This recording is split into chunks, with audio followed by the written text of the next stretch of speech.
This is the first in a new series of videos that's going to talk about working with D&D solo, playing D&D solo, and offering different approaches to doing so. For the most part, or maybe only in this series, I'm going to focus, in terms of the D&D material, I'm simply going to focus on the player's handbook, the DM guide, and the monster manual. Well, there's really nothing simple about it, and that's, of course, part of the potential issue with soloing D&D. There's just so much material that it is intimidating. And because of that, I'm going to stick to these three resources. That's plenty to do so much solo. The videos are going to focus on different aspects of solo play with D&D. I'm going to have a video on working specifically with monsters, for example, and adventure creation, and many other things. But I'm going to start out here with the very basics of establishing a character in an environment. I'm not calling it character creation per se, but that really is what it is. But if you follow my channel or have read my solo GM guide, you'll know that I feel very strongly that it is important to start solo adventures with an environment creation as opposed to a character creation. Here we're going to sort of do both. Now, in this video series, I am going to be bringing in some external material, and we'll see for this video what I'm going to be using in a minute. But the rules themselves, the D&D material themselves, I'm going to simply stick to this, and I'm going to focus on using the D&D material to do most of the heavy lifting. However, to start out with a combination of character and adventure creation, which is what this video is, the sort of session 0 video for D&D solo, I'm going to go to my own book, Wanderings, and show how you can use a random roll here to get you started both on the environment and the character together. There's other supplemental resources that can be used for this. However, I'm just going to go with this one. So I'll take my D88s and give it a roll, and I'm going to read it green and white as I do alphabetically, and we'll see what entry 24 brings us to. And this is going to be the source of our character and our environment. The weather was cold and gloomy.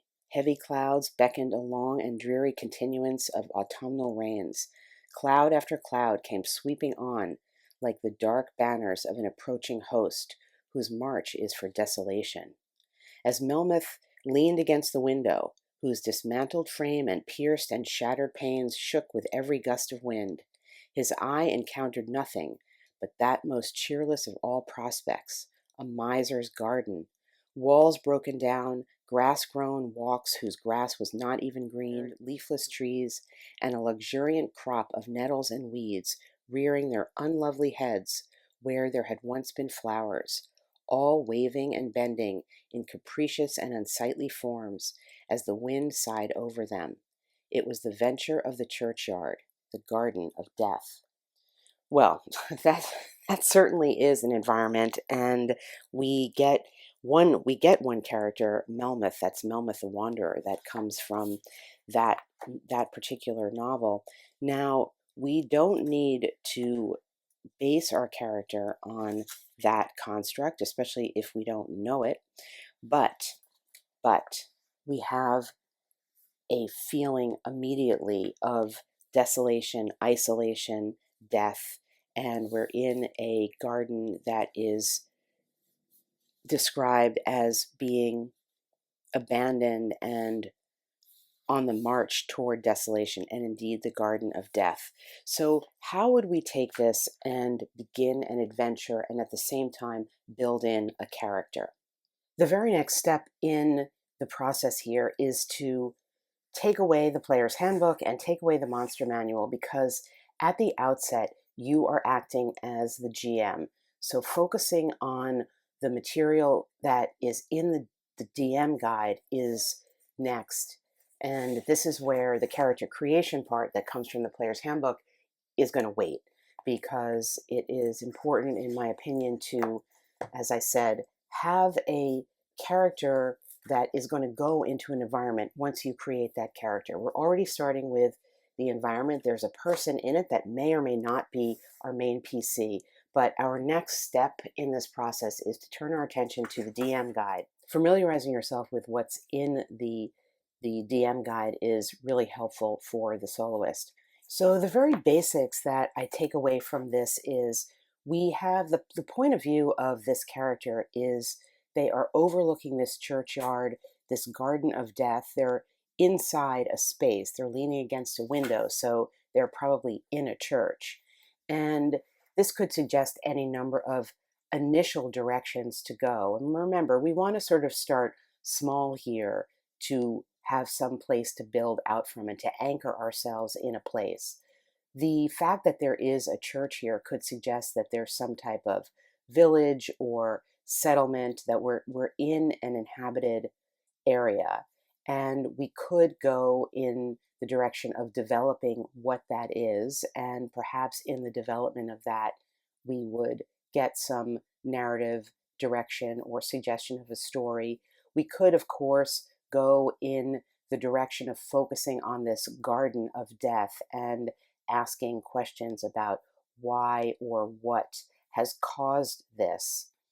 And we also could go in the direction, again, of this character, and the obvious suggestion would be that perhaps there is a cleric or some type of priest is the main character, at least in the description of this passage. Now, whether or not the person in this passage will be one of our PCs or our lone PC is as yet to be determined. They don't have to be. This could be a window into the story from the point of view of an NPC. But these are, when I read this and think about it, these are some directions that are suggested to me in terms of where I would go next and start to ground the story or really create a foundation for a story. I think for this portion of the video, I'm feeling like I want to explore a little bit the concept of where this church is, whether the village or the settlement that it's in. So to do that, I'm going to go to my D&D resources. All right, so in keeping with what I'm saying, we're going to go to the DM guide and look at some resources in there to try to give us more of a sense to develop the village, the settlement where this particular church is. And because we know that there's this, where we have a point of view already of somebody looking out over this garden of death, I want to go to the table in here that talks about calamities and just get a sense what has caused this decay. I think the credible threat to our environment, to our people here, is going to be key to our session, to our development of this story. So in the DM guide, we're on page 112 now. There are some tables here in terms of settlements, and I'm going to go to this is the table I'm referring to, the current calamity, because there is a calamity here. We see that the effects of it, and rolling a 6, we see that, okay, well, plague or famine. So that would explain the decay. It's not giving us much by way of story, but we probably need to investigate what is causing the plague or the famine, and it's probably going to be some type of enemy. The settlement is going to exist in a larger world, and we're going to turn now to page 27 for there's a table here at the outset of the book on just the larger scenario of the world. So we have world-shattering events here, and let's roll here to see if we get anything. We got another 6. Extinction or depletion. Well, okay, we're getting this theme reinforced, and it's not necessarily telling us anything about development of a story, but we'll make a note of that. And the points I've made elsewhere in my GM guide and across my channel is that when you roll up things that are the same, it really reinforces. Take that to mean a pushing toward that theme. So the concept of extinction, depletion, plague, famine, as was originally described, is going to be even key here. Now, looking further, are we interested in the leader type? The leader type of where we are is going to be religious. I mean, okay, this is all right. So we are in a church, and the leader of this settlement or the world that we're in is a religious and type of leader. So that is the overall framework.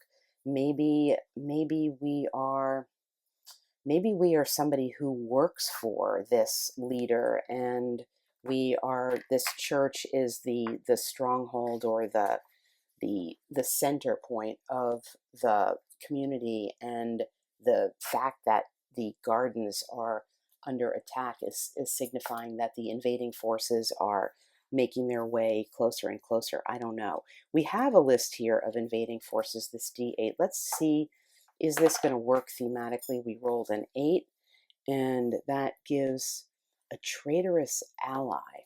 So if the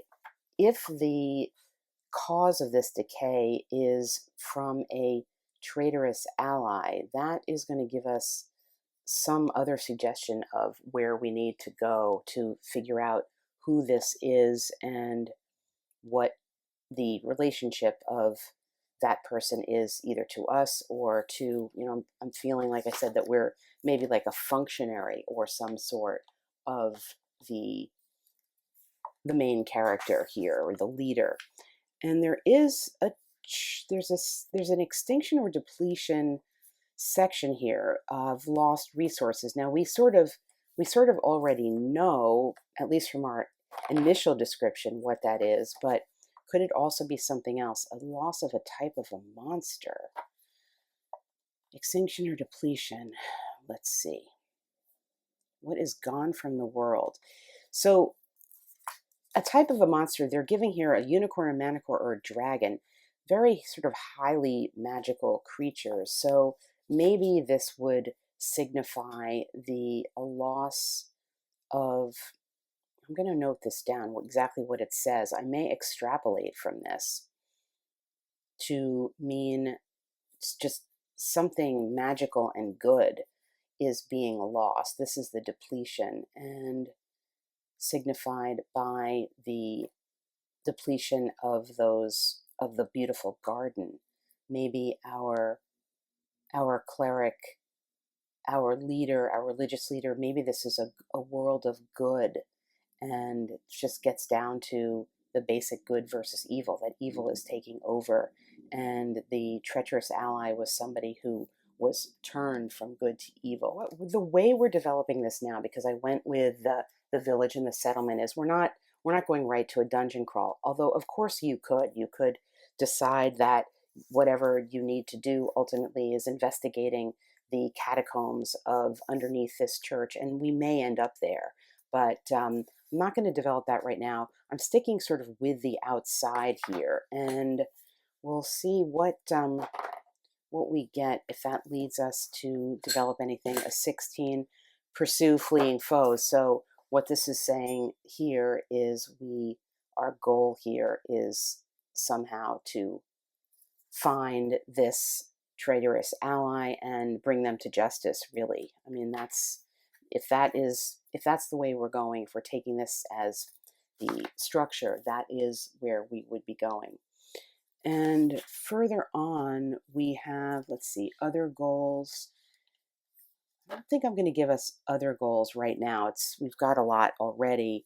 Are we going to have some allies? We've got a D12 ally table. So let's see who a possible ally could be. Rolling a lot of 6s here. A sage. Okay. So an ally is going to be a sage.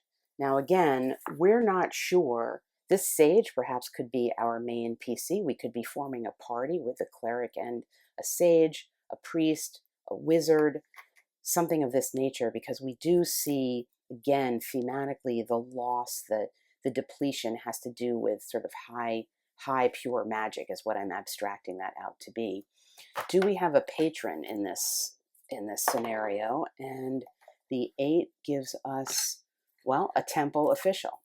So we are actually being sent on this quest, this journey, by a temple official, somebody who is going to be part of the leader of this religious settlement that is sending us out. This suggests to me that perhaps the POV here that we got from the suggestion, the what I started out here with, perhaps this person looking out the window is actually going to be our patron, not us.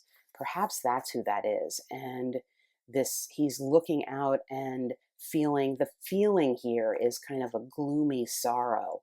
And perhaps this is in the mind of our patron, who's then going to turn to us and give us this quest and bestow upon us this quest. That could be working. That could be working. All right, and I have a table here of framing events. I'm going to roll on it and see if this helps. I don't know that it's going to help us because we're getting a pretty good sense, or at least I'm getting a pretty good sense here of what's going on. We rolled a 15, and a 15 is artistic performance. That doesn't give me anything. I'm going to give it another roll and see. This table may not be used. 52. 52, investiture of a knight or other noble. I mean, that could, I'm not sure that's really going to come into play. I mean, I suppose if we were really to develop the external world more, we could go down that route and develop who this knight was, and perhaps the traitorous ally in that scenario was somebody who was competing with this knight to become elevated, and because they did not succeed, became traitorous and did all the things they did. I think for me, that's going a little too off in a different direction, and maybe if you were setting out to do an entire campaign, that would be something that would be useful. For me, I think I'm just going to abandon that. It's a little too much it feels too big for me. I like to keep it a little smaller than that. And there are in the GM guide of chapter 4, the creating NPCs chapter, there are some tables here. I think we're on page 91 with NPC bonds and flaws. I'm going to roll on that again. We don't know yet, really. We don't have a PC. We don't know who the NPCs are. This is just an investigation into what is going to feel right to us. Although, as I said, I'm starting to feel now that the POV of the character is of our patron. But let's just roll on this and see what we get. This is a D10 table. Again, a rolling a 6. Drawn to a special place. Okay. And let's roll up a flaw. That's a D12. And we got a 10 on that. Secret crime or misdeed. Now, the question is, these attributes, who do they impact? Well, the secret crime or misdeed part, one thing that could suggest to me, if the character here who's overlooking the garden is our patron, the secret that they perhaps hold is that the person, the traitorous ally, perhaps was their former mentee. In other words, they were the mentor to this person who became traitorous, and that is part of their motivating reason for sending or finding people to go on this quest to return the traitorous ally and reverse the the deleterious effects of their evil on us. That they feel a particular guilt, basically, about this. And the drawn to a special place, that's not really resonating for me, so I'll just drop that. And there is a whole section here on villain schemes. I mean, we sort of have established a little bit that that through the other thing that it's kind of like taking away magic. But wow, look at that, another 6. Power. So we have a desire for power. That's probably didn't need to roll on a random table to get that concept. And we have a question here of what kind of power, and become the power behind the throne. So that actually could go back to that whole thing with the knight that I didn't even bother to write down, but that the framing event could have been that this particular traitorous ally was in competition for being elevated, perhaps to be the next ruler or whatever. Now, we said it was a religious type of ruling, so perhaps there is something akin to, there's a religious and a military that's like hand in hand, or a nobility hand in hand. And this ally was going to compete for that and wants to become the power behind the throne, and is seeking revenge because they were not anointed. So that could work. And again, here, what we're really talking about is backstory. This is backstory. It may never come to be or play out in the actual adventure that we have going, but it is backstory, it is environment, and it's important to establish at least the contours of this to give yourself some place to go. So I think the only other thing I can do at the moment is, or the only other thing I'm going to do is, in the back of the DM guide, there are a whole bunch of random tables, and a lot of it has to do with dungeon dressing and such, but there are some tables that are going to be for the within a dungeon. If there's some religious articles and furnishings table, mage furnishings, and some containers, book scrolls. I would roll up to start out here. I think I pretty much have decided that this POV is actually of our patron, and I'm going to, I don't know, we're going to just roll on this table and see what we get and what I think. 64. 64 gives us a pulpit. So thematically, I would take that thematically. The pulpit is telling me that indeed our character here stands thematically on a pulpit, is going to be addressing us, giving us our task, and that's how I take that to be. We'll just keep going, rolling down these 41. We have a funnel, doesn't tell me much. Let's go to, going to roll in the book, scrolls, and tomes. We got a 60.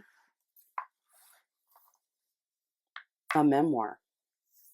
So again, thematically, this says to me that a memoir suggesting reflection upon the past, upon one's life, that indeed our patron here is the temple official who is reflecting back and consumed with guilt and sorrow about the fact that somebody they had trusted became this traitorous person and is the one causing this destruction upon the land. And that is the motivation for the patron sending us on this quest. So in this construct, whoever is this traitorous person is known to our patron. So the the quest that we're under is not to discover the mystery of who is doing this. We know who is doing this, and we could develop that more specifically if we wanted to do that. Where I would go next is to then focus on character creation and who my PC or PCs are going to be, because I'm going to put them in relation to the patron and the backstory here that we've already established. So it is only now that I'm really turning to the player's handbook to get to the more traditional character creation that perhaps you expected to see when you open this video. But again, for solo play, I think it's extremely important to begin your sessions, to begin a story by having a place to put your characters and to try to develop that almost hand in hand if you can. And that's what I'm demonstrating here. So we have our scenario. I think you saw, if you've been watching the video all the way through, you've saw how I determined that indeed the point of view character that was in the story at the outset is going to be our patron, is going to be the person sending us on our quest, and that person is probably a cleric or a priest of some sort. So our character, who are we going to be? Well, the first thing I want to do is I want to turn directly to the classes, because to me that's really the most important thing here in developing this story, not so much the race, that's secondary. And when I look at the list of available classes, again, we're sticking just to the basic, the 5e handbook here, and the GM guide and the monster manual. What stands out is it could be, well, it could be a fighter, it could be a paladin, it could be maybe another cleric, but I saw my PC in some kind of relationship, like almost a hierarchical relationship to the patron, so that the cleric could be a priest or ruler. We saw that the settlement, the village, was the type of government was a religious, that the leadership was religious. So I guess that's kind of sending me in the direction of the paladin, actually. That is sending me in the direction of the paladin. And when I think of paladins, I just think of human paladins. I don't typically play human characters, but I think for something like this, let's go look and see what we're getting here in the description here, because the paladin is going to give us both the fighting and the kind of strong sense of standing against forces of evil. And here it says, whether sworn before a god's altar and the witness of a priest, in a sacred glade before nature spirits and fey beings, or in a moment of desperation and grief with the dead as the only witness, a paladin's oath is a powerful bond. It is a source of power that turns a devout warrior into a blessed champion. That very much does fit the feeling of the story that we were developing. And as I've said and written in my solo GM guide, playing emotion as opposed to playing mechanics is really going to drive your sessions forward as the soloist. And so that's what I want to stick with. I want to stick with this feeling. And I did say there was earlier some sense of this oppositional, this traitorous person, that a real sense of good versus evil. And so that too kind of fits into this concept of a paladin. So I'm going to say that my character is going to be a human paladin, and we will do we're going to follow here the rules, of course, to make strength our highest ability score, followed by charisma. And we said we were going to be a human. So now we're going to go back and we're going to follow along here. It says the first thing we're going to do is choose our race. So we didn't choose it first, but we're going to be a human. And so we'll take a look here and start. Okay, so we're going to start rolling the dice, and we will make some notes and get our attributes together for our human paladin. I'll go to pencil for this, and we'll see what we get. So what we're doing is we're rolling the dice, and we're recording the highest 3 on a piece of paper and getting our 6 numbers, and then we will assign these values here. Ooh, wow. That was a really awesome roll. All right, so we rolled up a 16.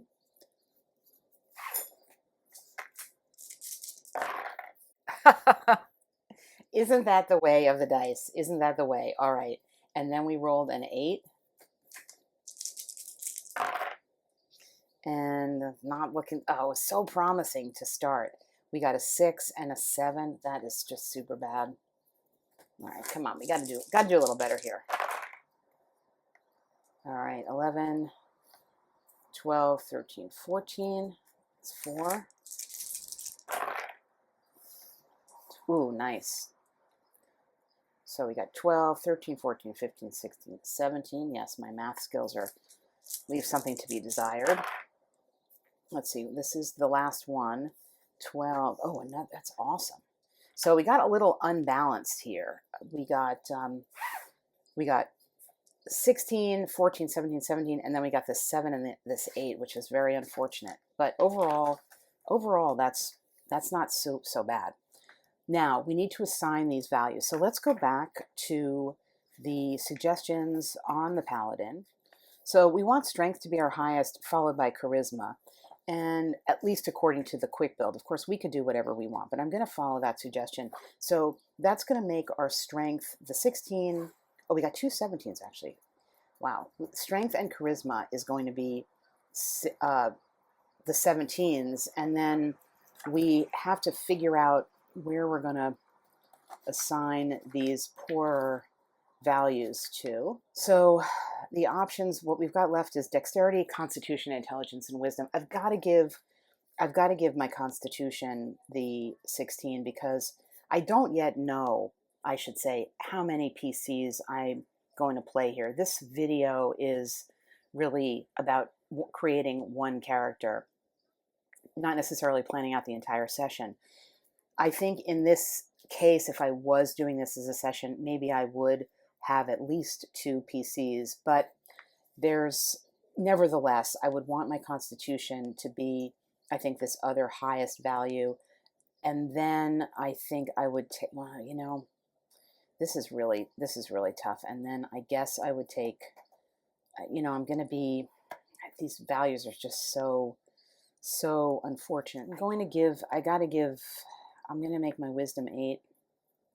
And I'm just going to I'm going to have low dexterity. That's what I'm going to do. And I'll have high intelligence. So this is how I have distributed these values. And of course, we can put the modifiers in. Obviously, right now, I'm not using the character sheet. You would be completing this and putting it into a character sheet. And I'll show an example from, this is another character. This is not this character, but I just had this lying around in my book. This was a level 1 druid, forest gnome druid that I was playing at one point. So you would be placing your values here and the modifiers in there, of course, and then completing the rest of it. But we're going to go through that. The filling out of the character sheet is not the important point here. The concept and how we go through it is, of course. So those are the values that we rolled up, and this is where it is now telling you to describe your character and to go through some of these concepts of bonds and flaws and background. But I think to some extent we've already done that. We have some sense, at any rate, of the connection here. So our HP is going to be 10 plus our constitution, which is why I made that constitution high. So another thing of note here for the paladin has divine sense. It says the presence of strong evil registers on your senses like a noxious odor, and powerful good rings like heavenly music in your ears.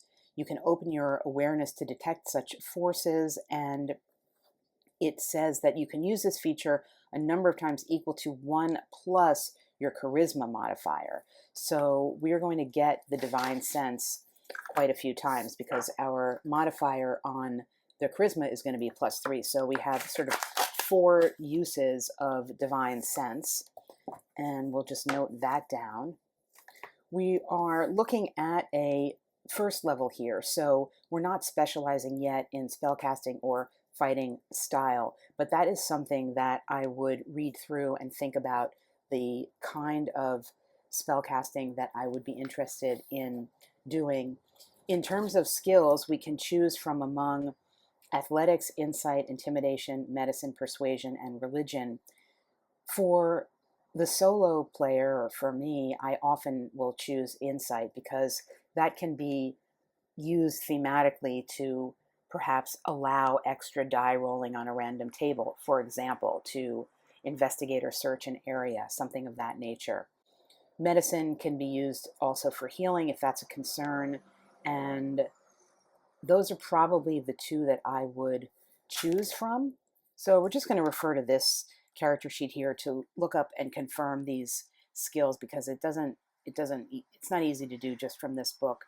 So insight is a wisdom check, and persuade and religion, that was the other one I was considering. That's also intelligence. So we've got my intelligence at 14. Your wisdom insight check decides whether you can determine the true intentions of a creature, such as when searching out a lie or predicting someone's next move. Doing so involves gleaning clues from body language, speech habits, and changes in mannerisms. So again, there I was talking about like the physical environment, but I suppose, for example, if you had insight, you could use that to give yourself advantage in a role that you were doing, to do some sort of social interaction with an NPC or something like that. That might be something to consider. And the other one, the religion one, religion is based on, that's intelligence here. And I think let's see, what religion, oh, it's on the same page, is your intelligence check, religion check, measures your ability to recall lore about deities, rites, and prayers, religious hierarchies, holy symbols, and the practices of secret cults. Again, that secret cults is interesting, actually. The possible story that we're going to be in may involve this type of determination, because we are entering a place where there is a contest between sort of pure good and pure evil. Maybe this person here, I hadn't thought about the cult idea. Maybe this person who is the traitor was a traitorous by forming a different cult or separating off from the religious leadership and direction of the world, the settlement, or the village, and went to form some other type of cult with an oppositional god or goddess, something of that nature. That's a possibility. That hadn't occurred to me there. When you are working with rule sets like this, and you read something like that that gives you a bigger idea, say, perhaps it's always a good idea to note it down and say, well, maybe that is what the bigger story is about in this particular case. I hadn't really thought about that, and that would be another direction that you could develop. So I think I would probably go in this case with choosing insight and religion, although they're somewhat similar, and leaving aside the rest of them. One other point I want to make about solo character creation. I'm not going to do it in this video because the video is already running a little long for it, but I often consider starting my character at second or third level. Why? Because you just get more things to do. And in getting more things to do, you can set the direction of your character thematic to the story and start to give your character more history and background and personality. This is useful for determining how they would act in a certain situation. Going back to the fact that we're humans, and I forgot this because, as I said, I don't typically play humans, it says your ability scores each increase by 1. You're kind of a generalist. So indeed, actually, we're going to increase all of these by 1. It isn't going to change the modifier here. It may change it there. So that's something that I would need to note. So bringing this to an 8, for example, is going to make it -1 instead of -2.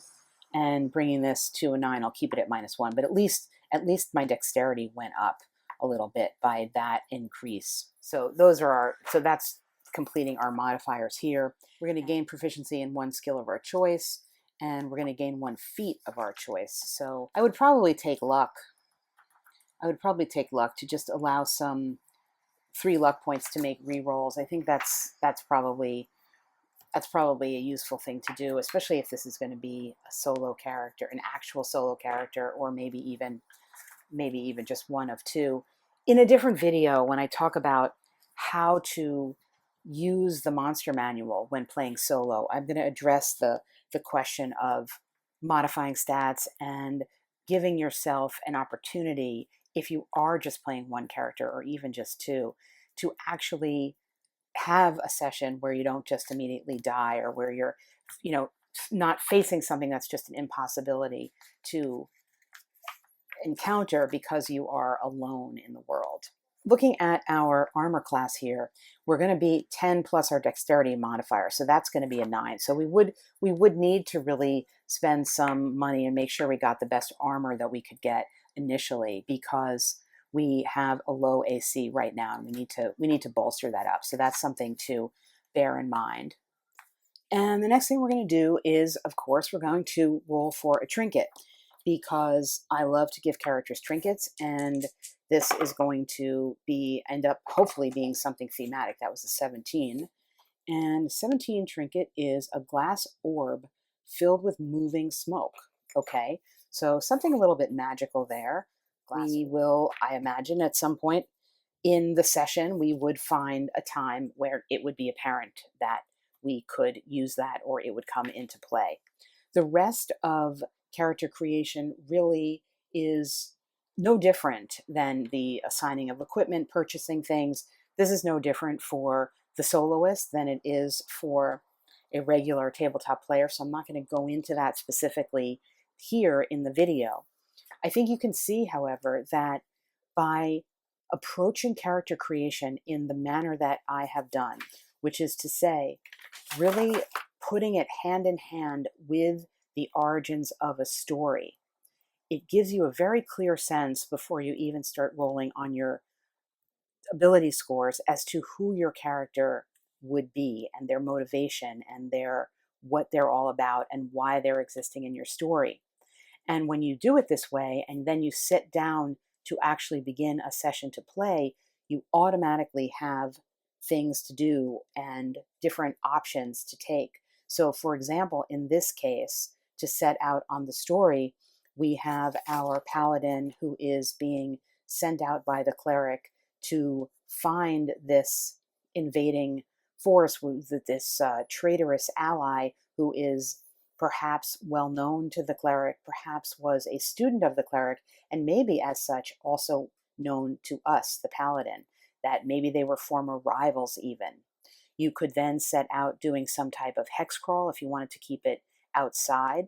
If you wanted to put yourself into more of a dungeon crawl scenario, what I would do was say, well, we need to get something in the catacombs of the church that we're in before we leave and set out on our quest. And I would have us traveling in under the catacombs to retrieve an item.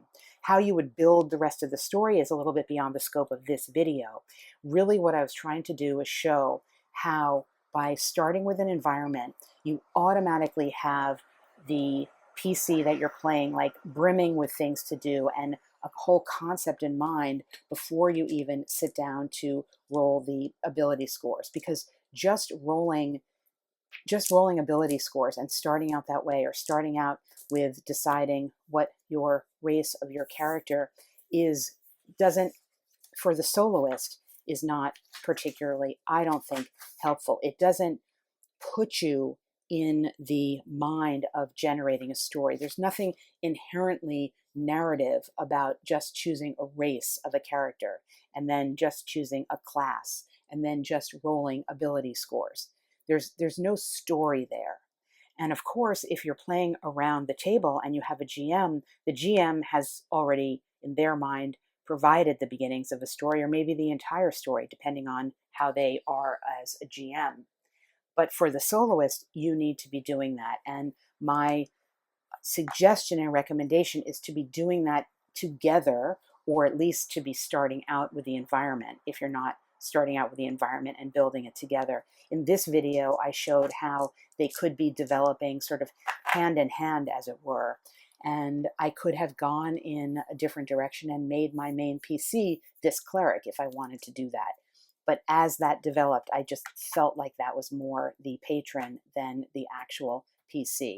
And then at that point, we just needed to quickly generate our human paladin, who is going to hopefully go out on behalf of this cleric and undertake the quest and rid the world of the evil that this torturous ally has brought upon it.